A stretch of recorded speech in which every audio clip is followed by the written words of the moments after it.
Let's get to this China story. Escalation overnight. It's important, isn't it? I thought we had like a big trade deal going on there. Yeah. Beijing is revoking the license for a U.S. consulate in China after the U.S. ordered China's Houston consulate to close by today. Stocks falling sharply there in the late part of the session. I wonder how Pompeo's speech is being taken over there too, Eunice. I mean, he stopped short of regime change, but I mean, it almost sounded like he was going there for a while. Eunice Yoon joins us with the latest. Hi, Eunice. Yeah, no, it did. But as you said, he did stop short.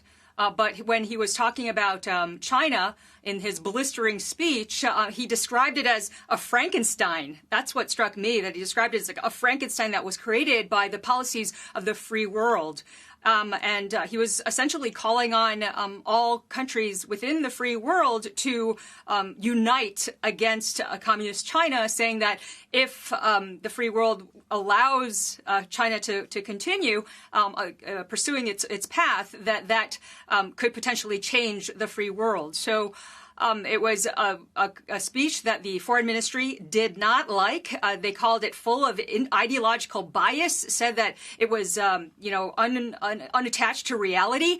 But it did take some measures, specifically out on the consulate in Chengdu. So that consulate is now going to be shut down. The state media said it's going to be within 72 hours, so by Monday. And the foreign ministry also accused the American staff there of interfering in Chinese internal affairs. On state media, the reasoning of why China chose Chengdu is this. It's essentially one of the smaller consulates compared to the others.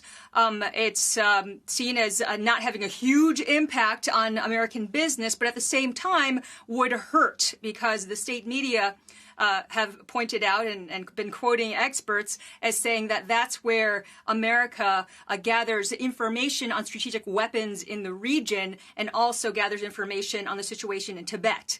So the reason why this is being explained in the state media is because the messaging is that Beijing wants to show that it's tough. It wants to be able to match what the U.S. is doing. At the same time, it wants to say there's a little bit of a door open because we don't want to have an escalation of tensions, even though, of course, it seems really difficult to see where it all heads at this stage.